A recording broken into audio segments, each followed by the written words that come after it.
Minha família se recusou a me ajudar com meu empreendimento para investir no meu primo, mas agora que ele fracassou e minha empresa faz sucesso, chamo minha empresa de um negócio da família.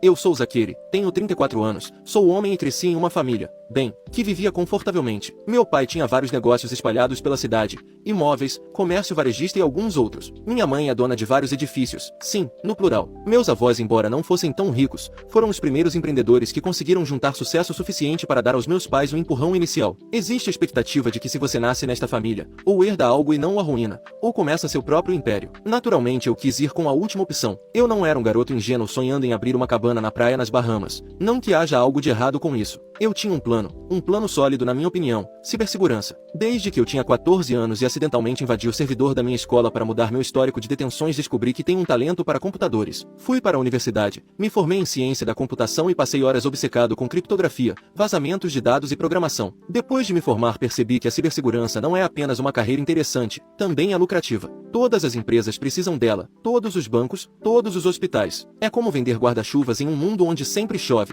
Vazamentos de dados. Eu tinha uma visão, uma base potencial de clientes e um plano de negócios detalhado que, segundo eu, impressionaria qualquer um. Mas aqui estava o problema. Eu precisava de dinheiro para começar, muito dinheiro. Eu não estava pedindo milhões, está bem? Só o suficiente para alugar um espaço de escritório, contratar uma pequena equipe e investir em software e hardware inicial. Eu poderia ter começado com menos, claro, mas eu tinha essa imagem muito clara na minha cabeça de como seria a empresa. Uma manhã me aproximei dos meus pais. Estávamos sentados na sala de estar e eu apresentei minha ideia. Eu tinha gráficos, pesquisa de mercado e paixão. Eu pedi um empréstimo. Eu não queria um presente, não queria dinheiro grátis. Se tratava de um empréstimo que eu devolveria com juros uma vez que o negócio decolasse. Eles disseram: Zak, nós te amamos, mas não acreditamos que você tem o necessário para dirigir um negócio. Eles não disseram isso com crueldade. Meu pai suspirou enquanto dizia, como se doesse fisicamente me rejeitar. Minha mãe me deu um daqueles olhares de lástima que as mães dão quando pensam que você está sendo adoravelmente ingênuo. Meu pai explicou que ser um bom programador não te transforma automaticamente em um bom empresário. Dirigir uma empresa implica, bem, dirigi-la, gerenciar contas, funcionários, investidores, perdas, todas essas partes chatas e nada divertidas. E segundo eles, eu simplesmente não tinha essa faísca.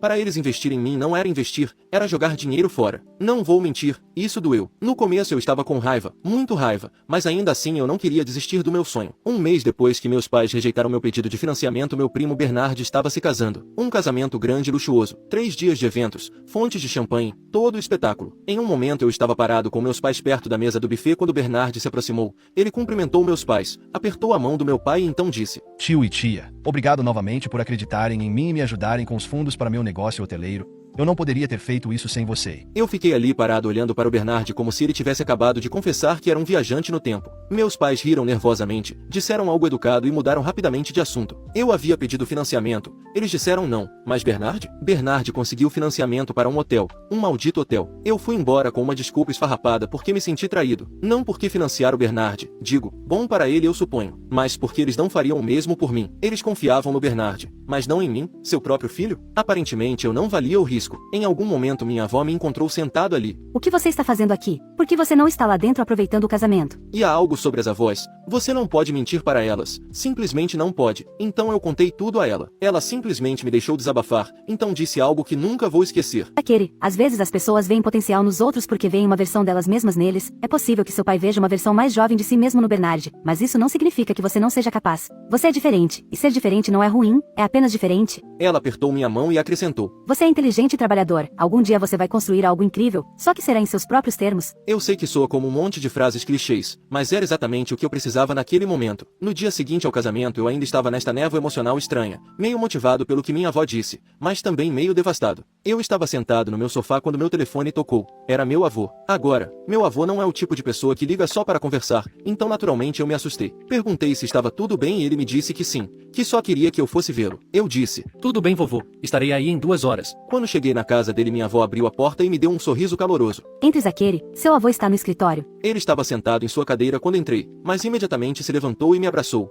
E naquele momento comecei a relaxar um pouco. Meu avô não perdeu tempo com conversa fiada. Ele disse: Sua avó me contou o que aconteceu no casamento e como você se sente em relação aos seus planos de negócios. Oh, então era sobre isso. Eu assenti tentando manter uma expressão neutra. Ele continuou: Quero que você saiba de uma coisa, eu comecei meu primeiro negócio sem nada além de uma velha van e um empréstimo do meu tio. Não foi fácil e todos pensavam que eu ia falir, mas eu não falhei. E sabe por quê? Eu neguei com a cabeça. Porque alguém acreditou em mim. Às vezes apenas uma pessoa pode fazer toda a diferença. Então ele enfiou a mão na gaveta da escrivaninha, tirou um talão de cheques, escreveu algo e me entregou. Agora, eu não vou te dizer a quantia exata, mas digamos que não era dinheiro de bolso. Não era tudo o que eu precisava para lançar minha empresa de cibersegurança, mas era suficiente para começar, suficiente para fazer uma diferença real. Eu fiquei olhando para o cheque pelo que pareceram 5 minutos inteiros. Finalmente consegui dizer: Vovô, eu não sei o que dizer. Ele disse: Você não precisa dizer nada. Isso não é apenas dinheiro, é confiança. Estou investindo em você. Eu estava tentando com todas as minhas forças não perder a compostura, mas meu avô simplesmente se levantou, se aproximou, me abraçou e disse: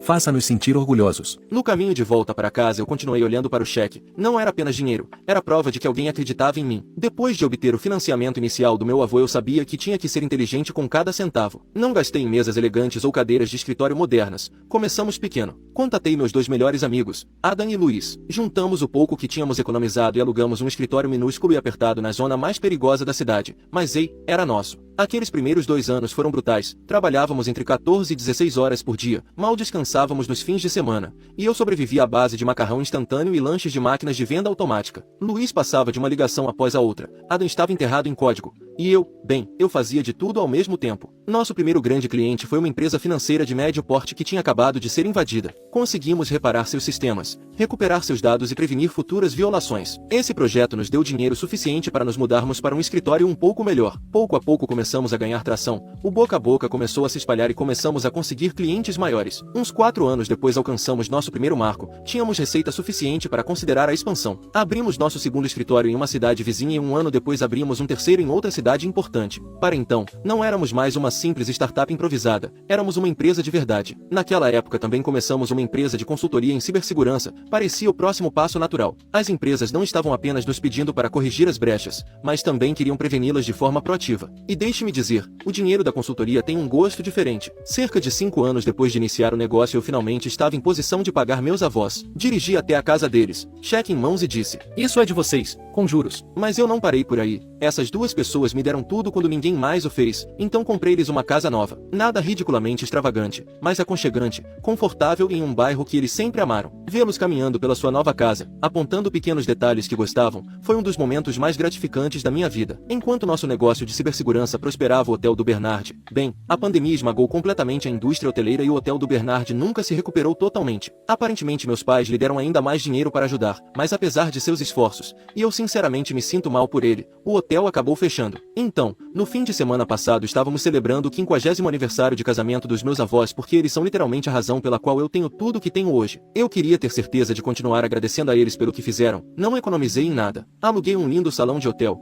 contratei um buffet, organizei uma banda ao vivo e convidei basicamente todos os amigos, familiares e até alguns vizinhos antigos que eles não viam há anos. Honestamente, planejar este evento foi mais emocionante do que alguns dos maiores negócios que já fechei. A festa foi espetacular, todos estavam elegantes, a comida estava incrível e meus avós estavam muito felizes, que era o que importava. Mas então meus pais entraram em cena. Em algum momento da noite eu ouvi meu pai conversando com um de seus velhos amigos. Quando o amigo disse que ele devia se sentir orgulhoso de mim, ele respondeu falando sobre os valores familiares e como seu apoio e orientação me colocaram no caminho certo. Ele também mencionou, e eu não ouvi errado: É praticamente um negócio de família agora. Perdão? À medida que a noite avançava eu continuei ouvindo fragmentos de conversas em que meus pais se pintavam como a espinha dorsal do meu sucesso. Sempre soubemos que ele faria algo grandioso. Nós o apoiamos em cada passo do caminho. É o que fazemos como família. Nos levantamos uns aos outros. E o remate? Meu pai disse: Tudo graças ao apoio inicial da família. Olha, eu não estou dizendo que precisava que meus pais se ajoelhassem diante de mim ou se desculpassem com lágrimas nos olhos, nem nada do tipo. Mas eles se atribuírem o mérito por algo que ativamente se recusaram a apoiar? Isso não me caiu nada bem. Tentei aproveitar o resto da noite, mas eu estava realmente irritado.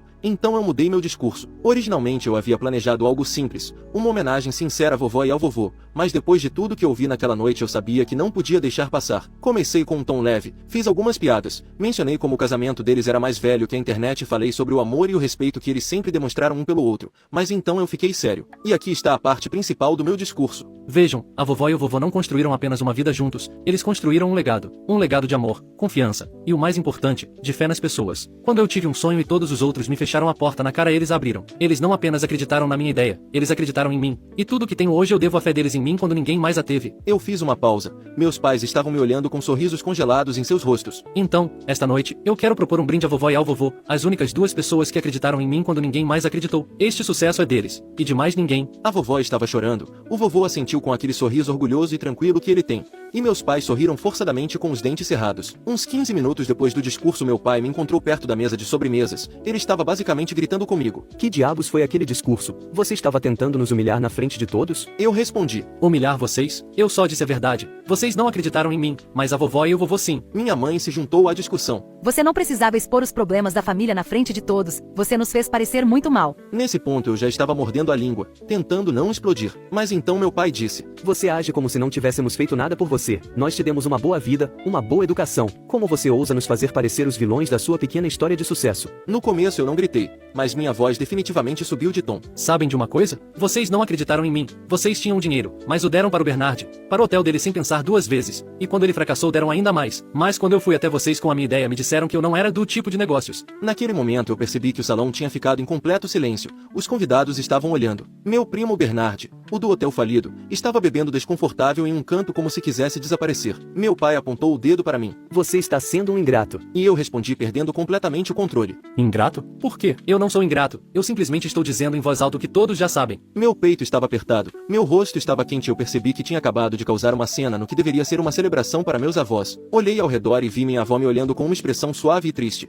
Não decepcionada, apenas triste. Meu avô tinha o braço em volta dela como se estivesse tentando acalmá-la. Foi então que a culpa me atingiu. Não disse outra palavra. Simplesmente me virei. Saí do salão de baile e nem peguei meu casaco. Entrei no meu carro, bati a porta e fiquei sentado lá por alguns minutos olhando para o volante tentando me acalmar. Naquela noite eu não dormi. Repassei a discussão várias vezes na minha cabeça. Na manhã seguinte recebi uma mensagem da minha avó. Zakeri, nós te amamos muito. Por favor, não se sinta mal pelo que aconteceu ontem à noite, nós te entendemos. Mas isso realmente não me fez sentir melhor. Eu tenho pensado muito sobre isso. Será que eu exagerei? Estraguei uma noite que deveria ser para os meus avós? Atualização. Acho que é justo dar uma atualização para vocês porque foram muito gentis em comentar na minha publicação. Pensei que as coisas se acalmariam depois daquela noite. Pensei que talvez todos refletissem um pouco e então teríamos uma conversa adulta e apropriada. Mas não, meus pais decidiram partir para o ataque nuclear. Começou de forma pequena. Um primo me enviou uma mensagem de texto, algo como: Ei, Isaac, é verdade que você manipulou a vovó e o vovô para te darem dinheiro? É isso que o tio está dizendo. No começo eu ri porque vamos lá, soava ridículo, mas então as ligações continuaram chegando. Uma tia me enviou uma mensagem no Facebook dizendo que estava decepcionada com a forma como eu usei as emoções dos meus avós para tirar dinheiro deles. Então liguei para minha avó imediatamente porque precisava saber se ela estava bem. Ela disse: Não se preocupe com o que os outros dizem, nós sabemos a verdade, e isso é a única coisa que importa. Honestamente, ela é a mulher mais doce do mundo, e ouvir sua voz me acalmou um pouco. Mas eu não podia ignorar o fato de que meus pais estavam por aí inventando uma narrativa distorcida. Não sou alguém que gosta de confronto, apesar do que meu colapso no aniversário pode sugerir, mas desta vez eu não podia deixar passar. Liguei para meus pais e perguntei: Que diabos vocês estão dizendo a todos? Por que as pessoas estão me ligando dizendo que eu manipulei a vovó e o vovô? A isso minha mãe respondeu: Bem, você chorou com eles. Você os fez se sentir mal por você. Isso é manipulação. Eu disse: Eu não estava chorando com eles. Eu estava contando a eles a minha situação, porque isso se chama ter emoções. Ouvi meu pai falando ao fundo. Você pode interpretar como quiser, mas todos veem você pelo que você realmente é agora. Eu disse: Está bem, perfeito. Digam o que quiserem a todos. Estou cansado de tentar explicar para vocês. E desliguei. Pensei que desligar me daria um pouco de paz, mas não deu. Durante a semana seguinte os rumores só pioraram. Um parente disse que ouviu que eu ameacei cortar relações com a vovó e o vovô se eles não me dessem dinheiro. Outro disse que eu me gabei de como os havia manipulado e ri disso depois. Eu sentia que estava perdendo a cabeça. Tipo, como você luta contra algo assim? É tão absurdo que quase parece cômico. Exceto que não é engraçado quando as pessoas que você se importa começam a acreditar. Um dia meu primo Bernard, sim, aquele primo, me ligou. Ele disse: Ei cara, eu sei que as coisas estão complicadas agora. Mas você acha que poderia falar com o tio e a tia e resolver isso? Eu disse: Não há nada para resolver, Bernard. Eles sabem a verdade. Eles simplesmente estão escolhendo ignorá-la. Enviei uma mensagem de texto para meus pais. Eu não posso continuar com isso. Vocês tomaram a decisão de espalhar essas mentiras e eu não posso continuar tentando convencê-los do contrário. Eu vou me afastar dessa relação por enquanto. Eu amo vocês dois, mas não posso continuar deixando que isso me machuque. E isso foi tudo. Os bloqueei nas redes sociais porque eles estavam postando coisas passivo-agressivas sobre mim. Parei de responder aos familiares que claramente só estavam procurando fofoca. Estou em um lugar estranho neste momento. Se acontecer algo, manterei vocês informados.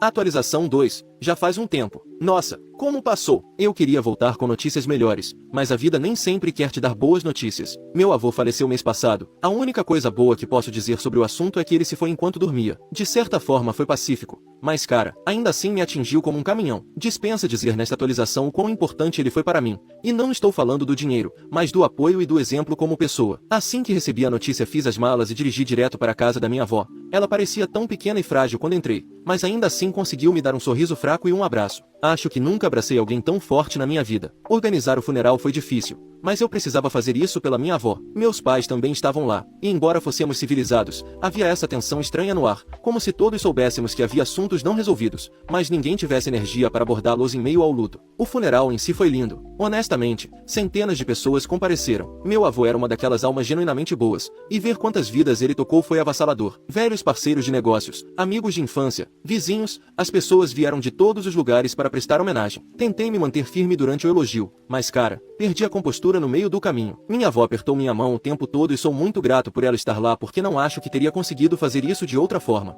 Agora, aqui é onde as coisas se complicaram um pouco. Meu avô não era incrivelmente rico nem nada do tipo, mas possuía algumas propriedades, incluindo uma linda casa à beira do lago. É o tipo de lugar que você veria em cartões postais, um pier de madeira, grandes janelas com vista para a água e rodeado de árvores. Meu pai passou muito tempo lá quando era criança e até eu tenho lembranças de correr pelo pier, pescar com o vovô e assar marshmallows junto à fogueira. Então, durante a leitura do testamento os advogados começaram a listar os bens, e então chegamos à casa do lago. Meu avô a deixou para mim e para minha prima Laura. Para contextualizar, Laura é filha da irmã do meu pai. Ela é honestamente genial, alguém com quem me dou bem. Mas no momento em que meu pai ouviu as palavras Zaquer e Laura compartilharão a propriedade da casa do lago, eu juro que vi como ele apertou a mandíbula. Ele não disse nada naquele momento, mas seu rosto dizia tudo. Ele estava furioso, tipo, realmente furioso. Depois da leitura ele saiu sem me dizer uma palavra. Minha mãe o seguiu e eu simplesmente fiquei sentado lá desconfortável com a Laura e minha avó. Durante os dias seguintes enquanto fiquei com minha avó meu pai me evitou completamente. Se estivéssemos na mesma sala ele agia como se eu fosse invisível. Minha mãe me dava aqueles meio sorrisos estranhos, mas também não dizia muito. É incrível para mim porque não é como se eu tivesse pedido a casa do lago. Eu nem sabia que o vovô ia me deixar. Mas de alguma forma eu sentia que meu pai via isso como outro ataque pessoal. Como se o vovô estivesse se colocando do meu lado em uma guerra imaginária. Laura e eu conversamos sobre isso uma noite enquanto tomávamos chá. Ela admitiu que também se sentia incomodada porque sua mãe também não estava exatamente feliz com o testamento, mas pelo menos a mãe da Laura não se comportou com frieza. Uma tarde enquanto ajudava minha avó a organizar algumas das coisas velhas do vovô ela se sentou comigo e disse: Seu avô amava muito seu pai, mas ele também viu o quão duro você trabalhou, o quanto você lutou para se provar. Ele queria que você tivesse algo que significasse muito para ele. Acho que ela sabia que eu me sentia culpado por toda a situação, como se eu tivesse causado sem querer uma brecha ainda maior entre meu pai e eu. Mas minha avó disse algo que ficou comigo. Seu avô não estava tomando partido, ele estava escolhendo o amor. Ele te amava e amava Laura. Por isso ele queria que ambos tivessem um lugar onde sempre pudessem se sentir perto dele. Na noite anterior a voltar para casa me encontrei com meu pai na cozinha. Ele estava preparando chá e eu estava enchendo um copo com água. Por um momento tudo ficou em silêncio. Nenhum de nós disse nada. Mas então ele falou: Sabe, aquela casa do lago, ela deveria ficar na família. Ela deveria ser nossa. Eu respondi: Ela ainda é pai, eu não vou vendê-la, não vou transformá-la em uma propriedade para alugar, ela continua sendo nossa. Ele não respondeu, simplesmente mexeu seu chá, deixou a colher e saiu. Atualização 3. Há algumas coisas que preciso resolver agora já que meu pai decidiu me processar. Ele acredita que a casa do lago pertence a ele, apesar de meu avô tê-la deixado para mim e para minha prima Laura. Não posso falar muito sobre os detalhes porque tudo é muito complicado legalmente, mas tentarei dar uma ideia do que está acontecendo. Tudo começou quando meu pai começou a aparecer na minha casa sem avisar exigindo que eu entregasse a casa do lago. No começo pensei que talvez ele estivesse apenas chateado e quisesse conversar, mas quando me recusei a ceder ele começou a fazer ameaças. Disse que o testamento do meu avô estava errado e que eu estava errado por não compartilhar a casa com ele. Era como se um interruptor tivesse sido ativado nele. Depois vieram os documentos legais. Não entrarei em detalhes, mas basicamente a equipe de advogados do meu pai me enviou documentos oficiais me acusando de obter a casa do lago de forma indevida e exigindo que eu a entregasse. Ele alega que é a sua herança, não a minha, e que eu manipulei meu avô para que me deixasse a casa. Quer dizer, é ridículo. Meu avô deixou claramente a casa para Laura e para mim. Minha mãe continua tentando ser mediadora, tentando me convencer a ceder e simplesmente entregar a casa ao meu pai para que possamos superar isso. Estou em um ponto em que não acho que haja volta. Não acho que algum dia possamos reparar o que foi quebrado. Não acho que vocês terão notícias minhas durante esse tempo, pelo menos até que tudo se acalme e eu possa dar mais detalhes sobre tudo isso. Atualização 4. Esta atualização chega muito tempo depois da última, e acreditem, eu gostaria que tivesse sido antes, precisamente porque isso teria significado que todo o julgamento com meu pai teria terminado antes, mas não foi assim. Só agora que posso falar livremente sobre tudo o que aconteceu. Bem, meu pai não conseguiu invalidar o testamento do meu avô e conseguir a casa, o que teria sido perfeito para ele como explicarei depois. A ação deveria ter durado bem pouco na verdade, mas meu pai tinha bons advogados, pelo menos na arte de atrasar as coisas, e se estendeu mais do que o habitual. Acho que ele esperava que eu finalmente jogasse a toalha e dissesse que a casa seria sua, algo que eu não poderia ter feito de qualquer maneira porque ela também pertence à minha prima. Mas nem mesmo minha tia se juntou a esta cruzada do meu pai. E quando minha avó me disse que meu avô realmente queria que eu tivesse a casa, eu não pude baixar os braços. Por sorte, o testemunho da minha avó foi útil para o julgamento, já que meu pai não tinha nada, absolutamente nada. O único que ele fez foi gastar uma quantidade impressionante de dinheiro que não tinha com advogados, mas ele também conseguiu que eu gastasse. Mas se tem algo de bom em tudo que ele fez para mim, é que além de levar sua retórica de que eu havia manipulado meu avô para a família, ele também a ampliou para mais pessoas,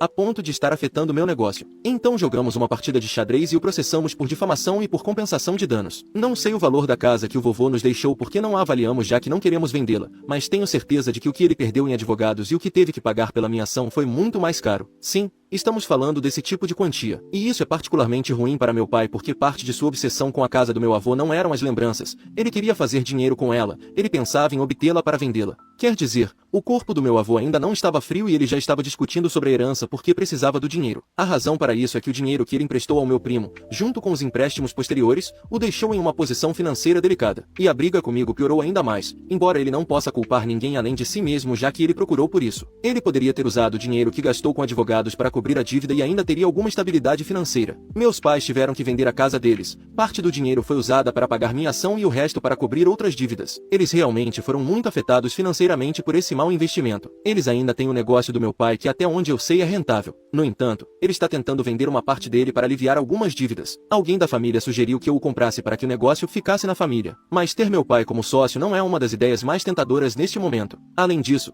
não é uma indústria que eu goste nem na qual eu possa contribuir com meus conhecimentos. Pelo menos eu sei que meu pai não terá dinheiro para continuar me processando por qualquer coisa que lhe ocorra. Edição: meu pai vendeu uma parte da empresa para um familiar. Achei que isso poderia interessar algumas pessoas que perguntaram sobre isso.